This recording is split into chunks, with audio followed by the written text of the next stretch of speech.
Now that Splatoon 3's update cycle is over, we've seen all that it has to offer. There won't be any more seasonal updates or content drops. This is the final product. Many people have already covered the multiplayer modes and talked about things that could have been changed or added, but I want to talk about Salmon Run. While it has improved a lot compared to its Splatoon 2 counterpart, it still didn't get all the content it could have. As someone who's played about 4,000 shifts total since launch, I've seen every update and addition to the mode. And in all this time playing, I've come up with a few features that I think could make Salmon Run even better. So in today's video, I want to share 4 features we need in Salmon Run. Some of these are gameplay related, while others focus more on the quality of life and overall enjoyability of the mode. To start off, let's talk about maps. No, these maps. As you might know, Splatoon's PvP modes let you see a mini-map by pressing X. It shows the surface painted by your team and the opposite team, where your teammates are, and even where the objective is for Anarchy modes. People mostly use the mini-map during their respawn times to gather information and to decide what to do next. And for some reason, Salmon Run just doesn't have that feature. So here's my idea of what a mini-map would look like in Salmon Run. It would give you some of the same information as it does in PvP, like ink coverage and your teammates' locations. That way you'd know if you have a teammate that needs help, or you can check which areas are safe to go to. Additionally, it would have some similarities with Clam Blitz's mini-map specifically. In Clam Blitz, the map shows you the clams on the stage, under the condition that that area is in your control. So if 3 clams spawn on top of a spot you have inked, they'll show up on your minimap. But if it's enemy ink, then the clams won't be visible. And I think this same concept could be really practical with eggs in Salmon Run. The map could show you the eggs that are scattered across the map as long as you've painted that area. Having mini-maps in Salmon Run would be so useful to gather information and to better assess what you need to do next, especially during respawn times when you have nothing else to do. I don't know why they never bothered to implement this into the base game, but having mini-maps is pretty important and it wouldn't be that hard to adapt it to Salmon Run.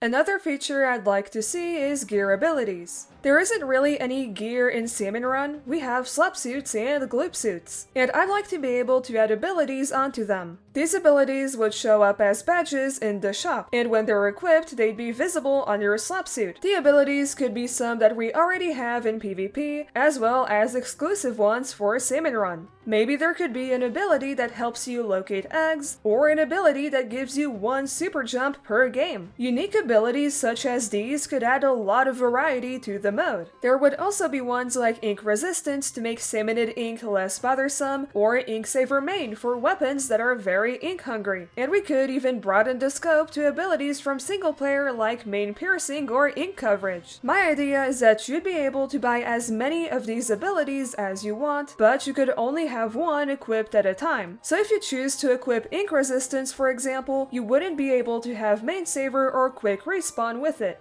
These abilities should be helpful but not broken. A huge part of Salmon Run is how chaotic and unforgiving it is, so I think they shouldn't be worth more than 2 sub-abilities you'd have on normal gear, or 6 ability points. They'd mostly be useful for weaker rotations, like rotations where all the weapons are very ink hungry, or where none of them have good enough paint to support the team. In those situations, a little boost could go a long way, especially in freelance games where things are naturally less coordinated.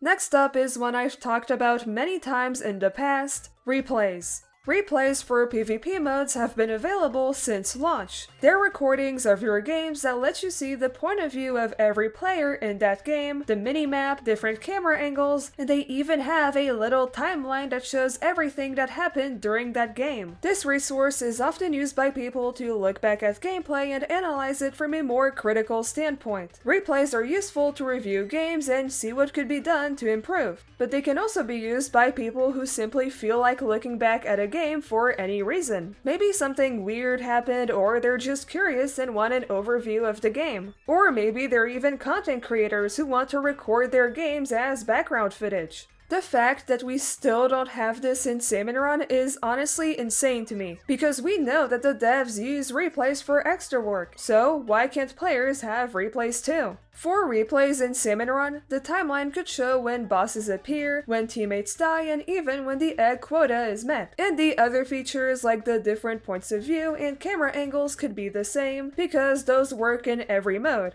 Not having replays makes it hard for players to get the information they need to improve, because some people just don't have the equipment needed to record more than the 30 seconds a Switch clip lets you. To me, replays for Salmon Run is something that's long overdue. It would be a fantastic resource for players who want to improve or just know what's going on during their games. It would also help a lot for tournament organizers and content creators who want to share their games.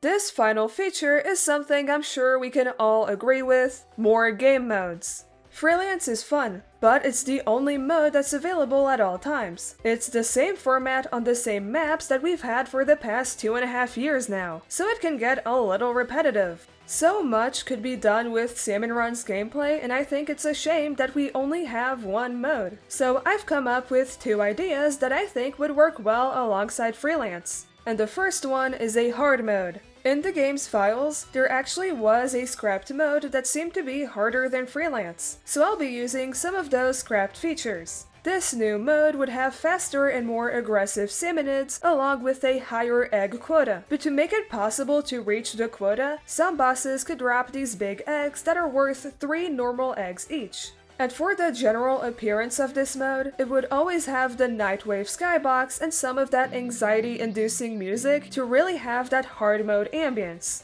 I also think it could be cool if it had some exclusive maps that were specifically designed around the more challenging gameplay. And the second game mode is a competitive mode. This would be similar to Freelance but with leaderboards, and it would only get unlocked once you reach Professional. So kinda like X Battles, but for Salmon Run. The gameplay wouldn't change much, but there would be 2 different leaderboards, one for solo players and one for squads, just to keep it fair for people who play alone, since full squads get to be much more coordinated. This would make Freelance the chill practice mode, and the competitive mode for people who want to go for high egg scores and maybe use some more advanced strategies to optimize egg collection. These 2 modes would exist alongside Freelance, but they wouldn't have the same rotations. Much like PvP, there would be multiple rotations going on at once, which gives you the ability to choose what to play depending on the maps. For example, let's say that Freelance has Mariner's Bay. If you don't like that map, you can simply choose to play the harder mode or the competitive mode instead of having to wait 40 hours until the map changes. Having more modes would not only add much more variety to the gameplay, but it would also keep people much more engaged and wanting to play Salmon Run because they have more options than just one mode. And maybe it could even help bring in new players if there's more things to do. While I love Salmon Run, there are so many cool things that could have been added to make it even better. Now, I don't know if Salmon Run will be in the next Splatoon game, but I really hope we get to see an iteration of it that's even better. This mode has so much potential and so many things could be done with it. It would just be a waste to never see it again. Anyway, I hope you enjoyed the video. Thank you so much for watching. Let me know in the comments if you agree with my ideas or if there are any other features that we need in Salmon Run. Don't forget to like and subscribe on your way out, and I hope you have a fantastic day. Bye!